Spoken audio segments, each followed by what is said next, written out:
Today we will cook some very nice coquillettes carbonara.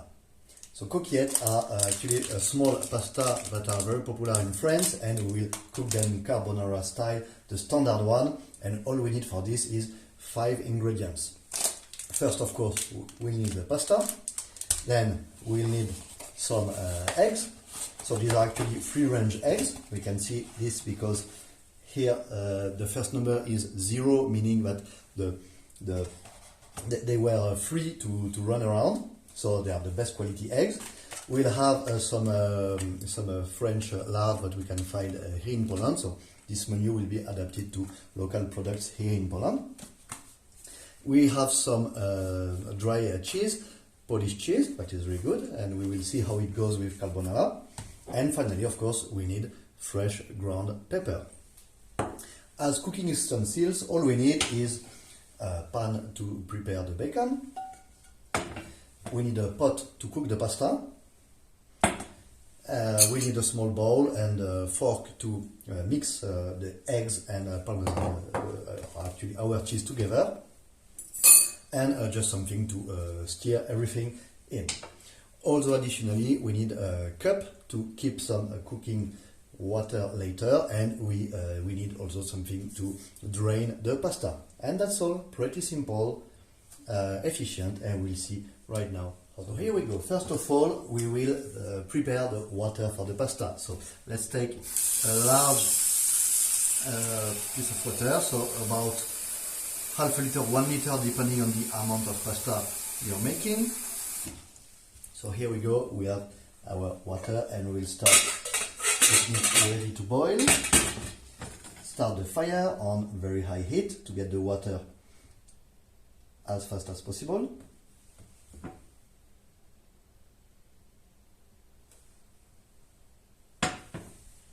And why is it not working anymore? Okay, here we go.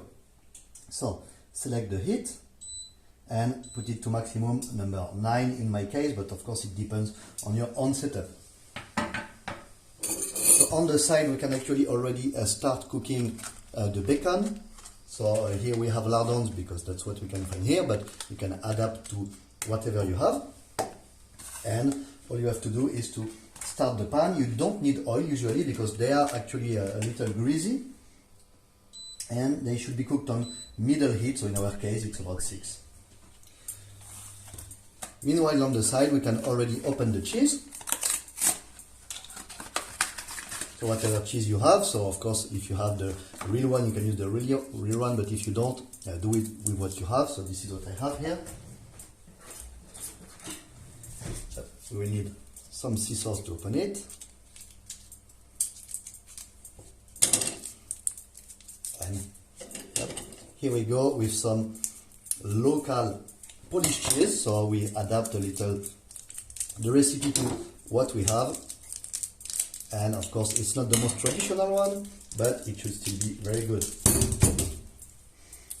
So the cheese actually smells nice, which is of course a good sign. And here I have it's 180 grams of cheese, so normally you need like 50 to 100 grams per person.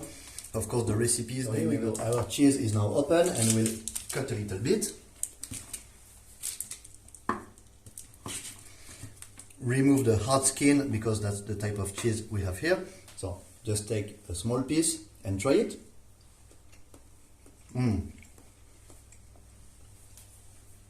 This is very good cheese. And now let's take a bigger part, the one that we will use for cooking. So this is my part. It's about 50 grams. We could double check on the scale, but it's not so important. And we will grate it, so using whatever cheese grater you have. And as you can see, you won't get dirty. Anyone can do it, even wearing a suit. It does take a very little time to be finished, but it's something very simple that anyone can do it. Anyone can cook at home.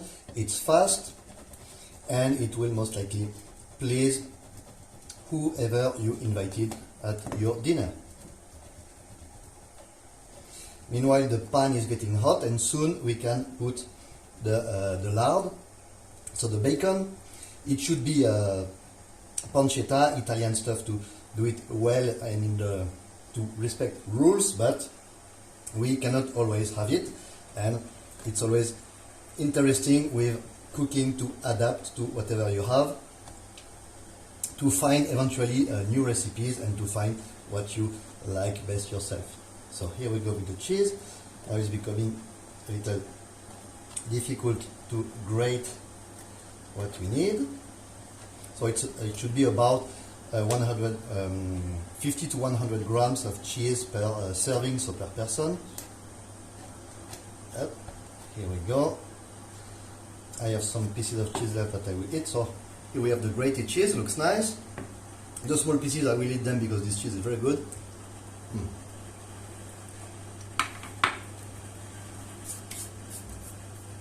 And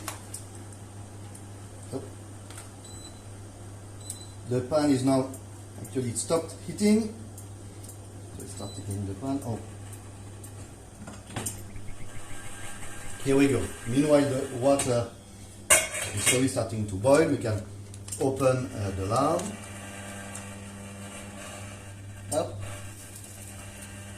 The pot is making a lot of noise. And open the lard. So there is supposed to be a quick and easy opening. Oh, here it is. It's coming. Here it is. Up, we get the lard. Here we go. You can put the lard to start cooking. So depending on how many you are, you can put between, again, 50 to 100 grams of lard or of whatever similar meat you have. The water is ready, so here we take our pasta. It should be around 100 grams of pasta per person, so more or less 100 grams of pasta, 100 grams of cheese, 100 grams of meat, and depending on your personal taste, you can add more or less of it. I will actually double check the weight using the scale. Here we go, I can even show you. So if I put the scale, put the 0, and let's take 75 grams of pasta, between 75 and 100 grams of pasta. It will be more than enough. Here we go. I have 90 grams, it's actually a little too much, but it will be a very good serving. And start cooking the pasta. So this pasta are 8 to 9 minutes. I have to lower the heat a little. Meanwhile, my meat is cooking. I don't need the scale anymore. And while my meat is cooking, actually I should put a little higher. Okay, so everything cooks a little better. Meanwhile, we can already start preparing our carbonara mix. So, for that we need 1 egg per serving. So, in this case we do 1 serving, so it will be only 1 egg. Here we go.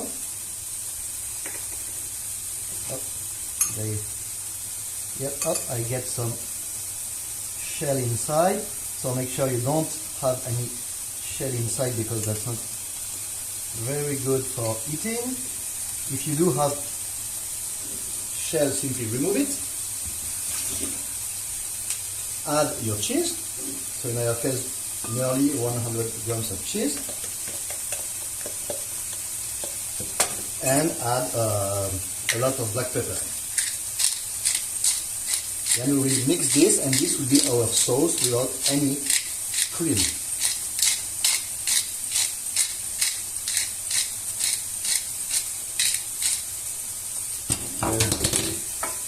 The meat is slowly cooking.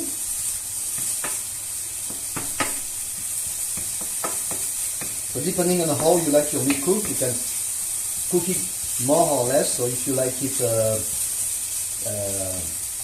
If you like it hard, you can cook it more, and if you don't, you cook it a little less. So this depends on your own taste.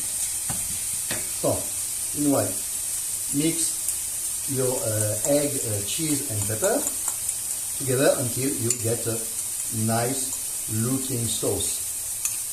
Thick sauce, so it will get thicker and thicker. The more you mix it, the thicker it will be. Here we go. Look how beautiful it becomes. And here we have our sauce.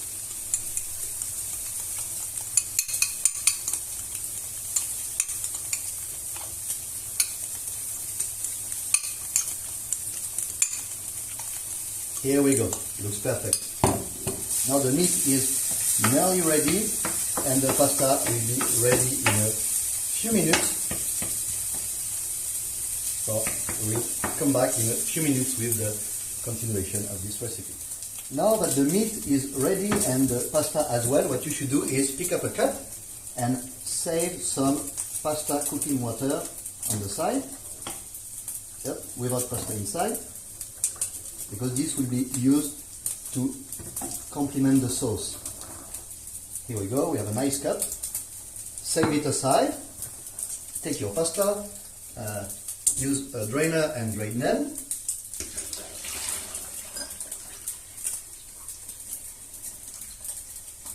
And add your pasta to your meat.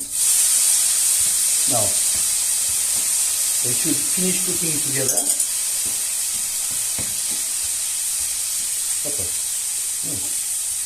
Some pasta escaping, so cook them together to finish the process, and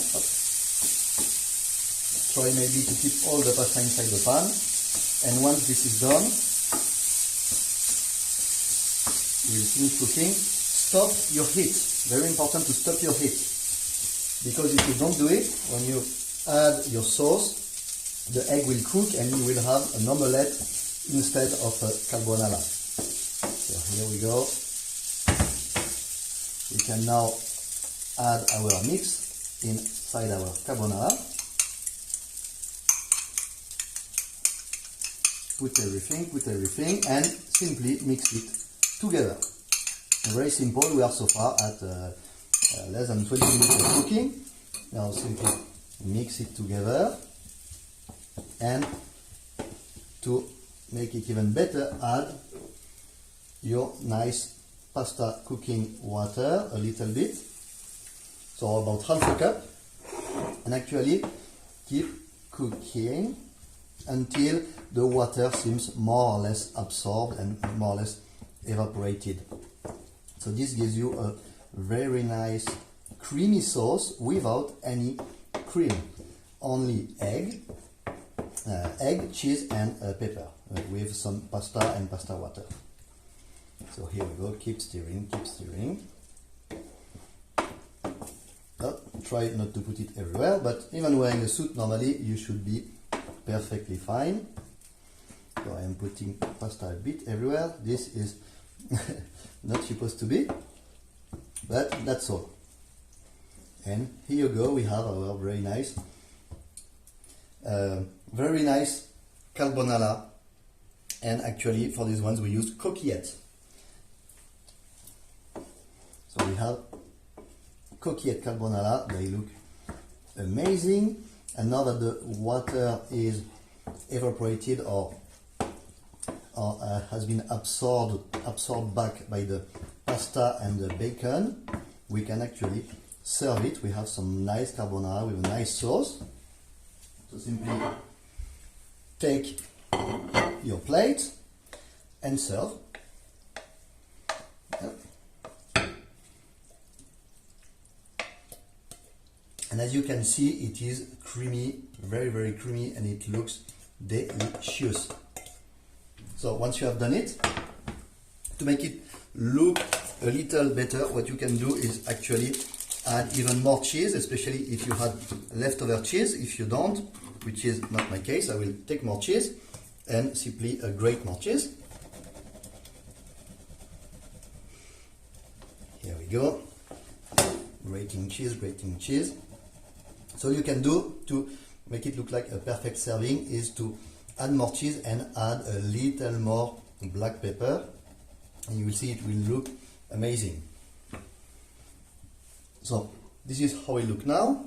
And to make a perfect looking plate, let's maybe use the spoon. Let's try to give it a better shape. There we go.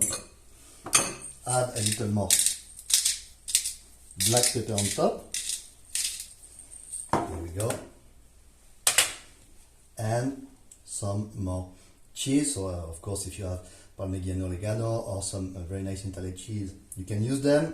I do with what I have, and with the local cheese I have, cooking here in Warsaw, Poland. And here we go. Carbonara, French mixed with Polish style, so French coquillette with a Polish cheese and Polish lardon. So looks amazing, looks very good, and now bon appetit, enjoy, buon appetito.